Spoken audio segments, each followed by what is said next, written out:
इस क्लास में आप सीखोगे कि किसी भी कॉलम को आप किस तरीके से हाइड कर सकते हो।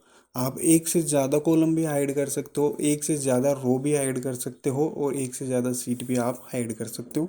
हाइड करने के बाद आप उनको किस तरीके से अनहाइड कर सकते हो, ये चीज़ भी अपन सीखेंगे। तो जैसे कि आप देख पा रहे हो मेरे पास यहाँ पे एच और आई ये दो कॉलम है, ठीक है। और इन दोनों कॉलम कॉलम तो काफ़ी सारे हैं, लेकिन इन दोनों कॉलम में मेरे पास कुछ डेटा है। अब मैं इन दोनों को हाइड करना चाहता हूँ, तो इसके लिए मैं क्या करूँगा, इस तरीके से इन दोनों कॉलम को सेलेक्ट कर लूँगा, ठीक है। अब आप देख पा रहे हो ये दोनों सेलेक्ट हो गए। सेलेक्ट होने के बाद करने के बाद आपको क्या करना है, यहाँ से फॉर्मेट पे जाना है। फॉर्मेट पे जाने के बाद यहाँ से विजिबिलिटी में हाइड और अनहाइड पे आना है।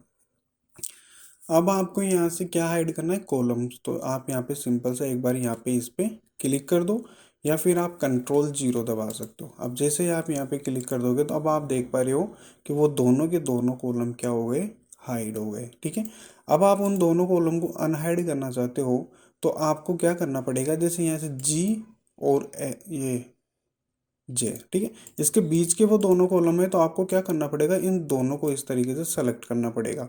अब इसके बाद जैसे आप इनको सेलेक्ट करोगे तो फिर आपको क्या करना है, यहाँ से फॉर्मेट पे आना है। फॉर्मेट में आने के बाद यहाँ से हाइड अनहाइड में आके और यहाँ पे अनहाइड कॉलम्स पे क्लिक करना है। जैसे आप यहाँ पे क्लिक करोगे तो वो जो दोनों कॉलम आपने हाइड किए थे, एच और आई वाला, वो अनहाइड हो जाएगा, ठीक है।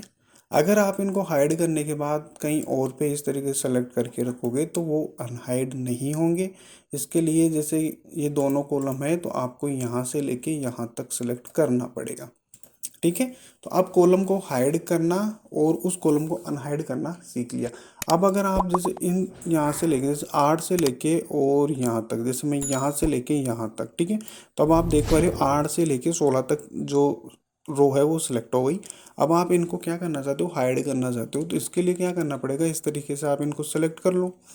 सेलेक्ट करने के बाद आप यहाँ से फॉर्मेट पे जाओ। फॉर्मेट पे जाने के बाद यहाँ से हाइड अनहाइड पे जाके और यहाँ पे सॉरी हाइड रो पे क्लिक करना है, ठीक है, या फिर कंट्रोल 9 प्रेस कर दो।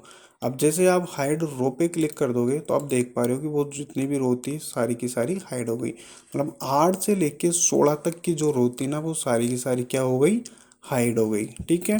अब अगर आपको उनको अनहाइड करना है तो उन इसके लिए क्या करना पड़ेगा, आपको यहाँ से 7 से लेके ये जो 17 है ना, यहाँ तक इस तरीके से इनको सेलेक्ट करो। सेलेक्ट करने के बाद आपको यहाँ से फॉर्मेट में आना है। फॉर्मेट में आने के बाद यहाँ से हाइड अनहाइड में आके और अनहाइड रोज पे क्लिक करना है, ठीक है। अब जैसे आप यहाँ से क्लिक करोगे इस पे, तो वो सारी की सारी जो रो थी वो क्या हो जाएगी, अनहाइड हो जाएगी, ठीक है। तो रो को हाइड करना और अनहाइड करना ये दोनों आपने सीख लिया। अब तीसरी चीज़ होती है सीट को हाइड करना। तो मैं जैसे फिलहाल सीट 1 पे हूँ, और अगर इसको हाइड करना चाहते हो तो यहाँ फॉर्मेट पे जाके हाइड अनहाइड पे जाके और यहाँ से हाइड सीट पे क्लिक कर दो। अब आप देख पा रहे हो मेरे पास सीट 2 और 3 बची है, मतलब सीट 1 क्या हो गई, हाइड हो गई। अब अगर आपको उस सीट को अनहाइड करना है तो आपको क्या करना पड़ेगा, फॉर्मेट में आना पड़ेगा।